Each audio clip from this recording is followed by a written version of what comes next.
Hello everyone. In today's presentation, we'll be looking at a product that has been part of Ayurveda for several centuries. And yet, its mechanism of action forms the basis of the most recent developments in the anti-hyperglycemic medication. Hence, providing the perfect example where the age-old wisdom in form of Ayurveda and other traditional medication system forms the basis of the modern science. In this presentation, we'll be talking about pTeroSol, its traditional application, its relevance in the modern times, the clinical studies substantiating its efficacy, and how this product differentiates itself in the healthy blood sugar support category. Before I discuss the pTeroSol, I would like to give a brief introduction to Sabinsa Corporation. Sabinsa Corporation was established by Dr. Muhammad Majid in 1988 with an aim of bringing science-based natural products and extracts with the particular emphasis on achieving the highest quality through biomarker-based standardization and innovation backed by traditional knowledge and modern science. Today, Sabinsa Corporation has market reach in all the major markets across the globe. We have innovation engine fueled by over 120 scientists and PhDs, and this innovation was properly secured by acknowledging the IP in this innovation, leading to over 260 plus patents. Sabinsa is also a vertically integrated company with a farming land of over 40,000 acres and over 6,000 strong force of farmers. And we as an organization understand our social responsibilities towards the farming community who have supported us in bringing these ingredients to the table. And the Indian quinoa tree or the Pterocarpus marsupium has been a cornerstone in the Ayurvedic system in the management of diabetes. Pterocarpus is also unique in its chemical profile as it has polyphenolic rich aerial wood part which provides us another compound called pterostilbene, which is a trans-stilbenoid structure, an analog to resveratrol. In other words, pterostilbene is a close cousin of resveratrol, a compound which you may easily associate with wine or French paradox. Formerly, it was also considered as the major active of the plant, and many activities associated with pterocarpus were actually associated with pterostilbene alone. However, a closer look by our scientists into its use in the Ayurvedic system revealed some very interesting phytochemicals, which were inherently present in the Ayurvedic preparations which have been trusted for ages. Thus, the pTeroSol was born. Pterosol is an aqueous extract of pterocarpus wood, which is standardized with two glycosides called pterocarposides and sabioside. These are the two major glycosides. However, they are not just any ordinary glycosides, but in fact, their structural characteristics make them highly potent in maintaining the healthy blood sugar levels. We'll be talking a bit more about them in the future slides. Now let's talk about the genesis of pTeroSol, or how the use of pterocarpus became the evolution point for pTeroSol. If you look in the literature, we see that the practice which was followed for using pterocarpus in management of diabetes was to use the wood powder or the wood shavings or the tumblers made up of pterocarpus wood, and by soaking them in the water overnight. This water leaches out the active compounds from the wood, which are then consumed by the patients next day, and this process is repeated multiple times. Now, what is actually happening here is that the water-soluble compounds, which we will discuss later in the next slide, gets extracted in the water by soaking the wood overnight, which provides the anti-diabetic activity. So the main focus for us then turned towards understanding the anti-diabetic activity present in this water extract.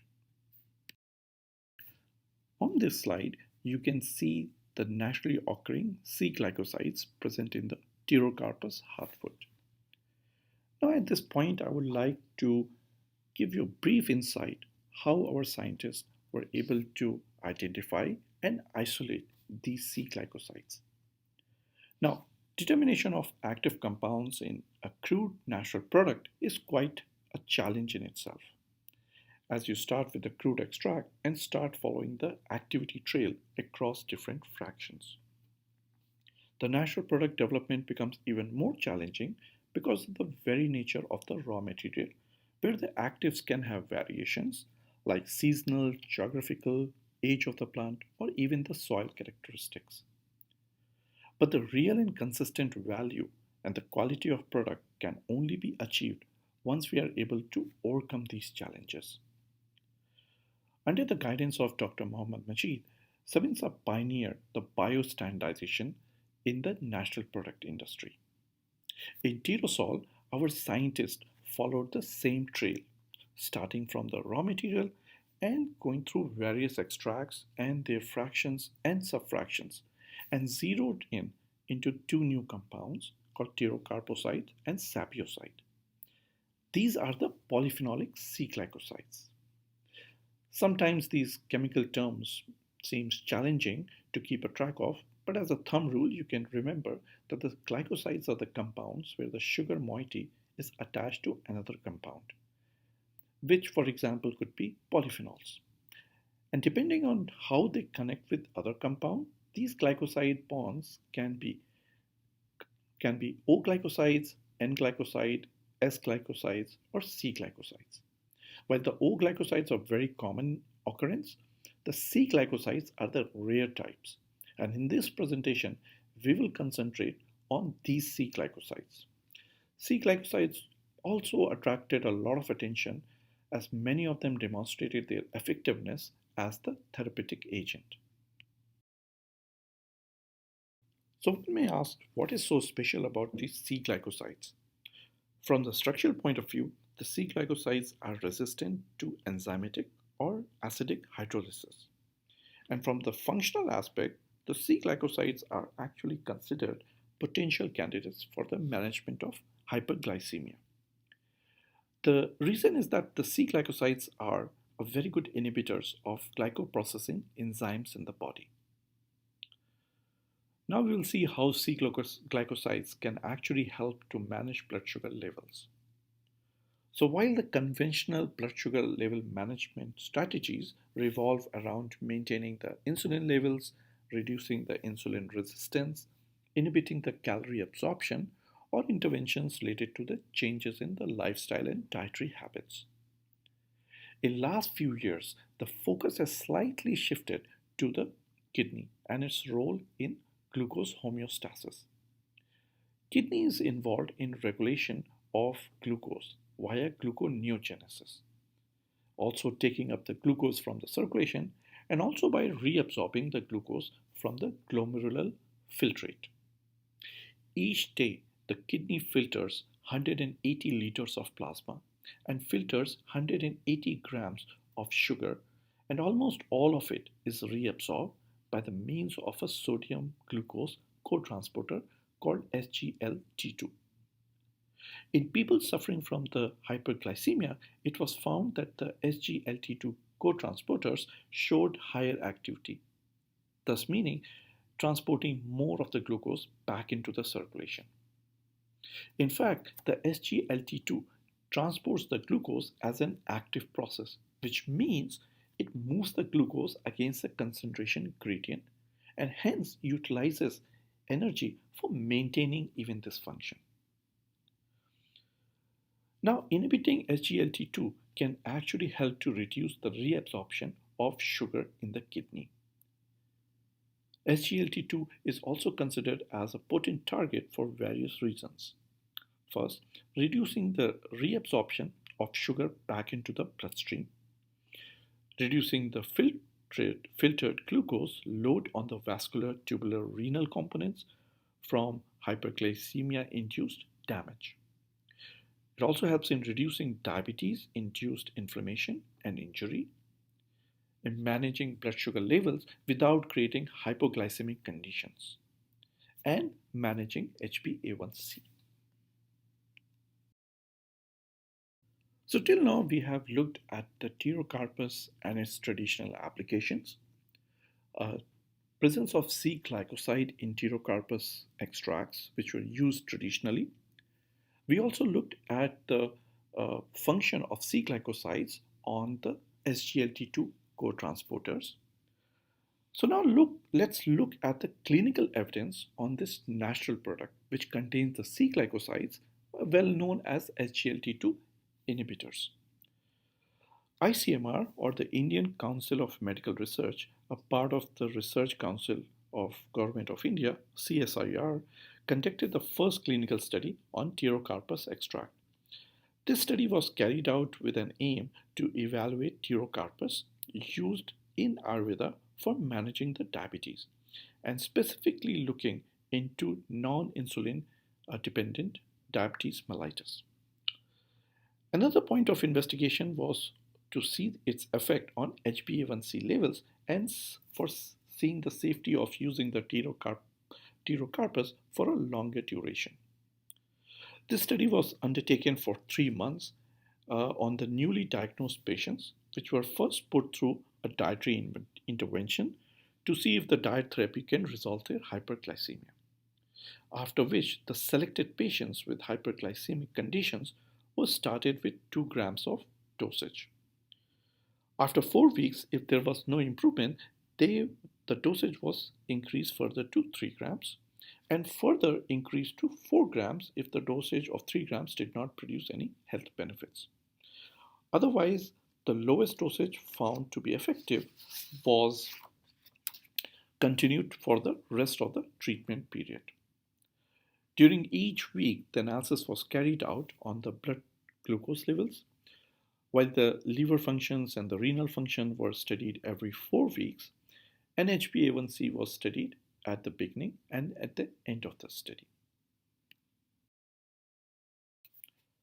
Now let us look at some of the results from this clinical study. In this study, 97 patients were selected to follow through the trial for the 12-week period. At the end of the trial, 69% of the patients showed control in both fasting and postprandial levels of glucose.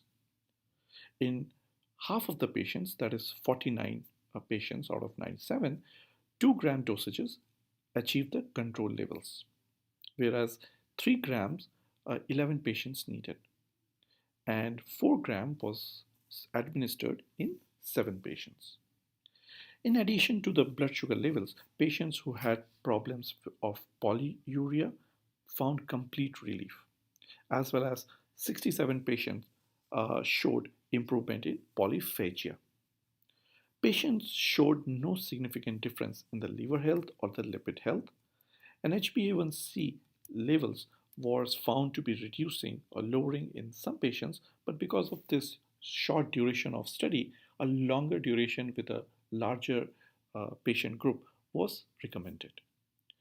It was realized that effective dosage was between 2 to 4 grams, and with a longer duration and comparison with a standard drug, we can perhaps evaluate some of the trends which we saw in the first trial. When with this aim in the mind, another trial was held by ICMR. The second trial was carried out with the gold standards of randomized double-blind trial with a flexible dosage. The study was carried out with a larger population of 365 patients with a newly diagnosed diabetes were enrolled and randomized into 2 groups. The escalation of dosage was carried out in the same pattern as the previous study.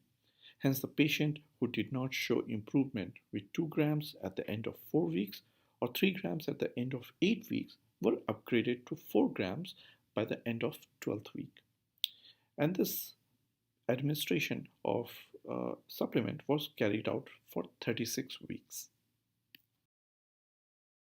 With the larger patient pool, the double-blind model, and the longer duration, some very interesting results came out of this study.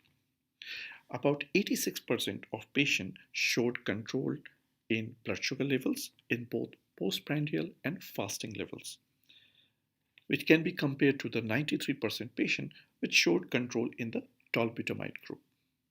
The dosage at which the control was achieved in the pterocarpus group was equidistributed among all the dosages of 2 grams, 3 grams, and 4 grams. The HbA1c level also showed control in 22% patients in pterocarpus group compared to the 29% patients in tolbutamide group. Over 90% patients showed resolution of glycosuria. There was no hypoglycemic episode observed in this study, and the safe dosage of pterocarpus was found to be 4 grams, and the study showed sustainability in the blood sugar level management up to 72 weeks. The 2 patents mentioned on this slide were acquired by Sabinsa Group by entering into a tripartite agreement with IIM and ICMR. There are some salient features of this product which I would like to point out. First, the product differentiates itself in its mechanism of action. Second, the unique feature of this product is the presence of C-glycosides. The third is it has shown control in both fasting and postprandial blood sugar levels and also in HbA1c levels, which shows its long-term benefits. It helps in reducing the polyuria and polyphagia problems, which reduce the quality of life as the disease progresses. Finally, it is a water-soluble extract, which means it can be added into liquid dietary supplements, something which you don't see regularly in the blood sugar support products. Now, if you recall earlier in this presentation, I mentioned that this product is a testament to our social responsibility. SAMI Labs, which has over 30 years of its existence, has also acquired knowledge on the agri practices of medicinal herbs, which also becomes an asset for the company when it needs to select the plant material for its products. Pterocarpus is one such material. Since the material used in the study is the hardwood, it means that there is a significant requirement for the sustainable practices to allow the optimum use of the raw material without creating a deficit in the available resources. And SAMI Labs took strong steps to ensure the wide-scale replantation in this area. In fact, Sabinsa Corporation received awards for Industry Initiative in 2018 from NutraIngredient USA and for Supply Chain Transparency from the Nutritional Business Journal. Both awards were received by Shaheen Majid on behalf of Sabinsa Corporation.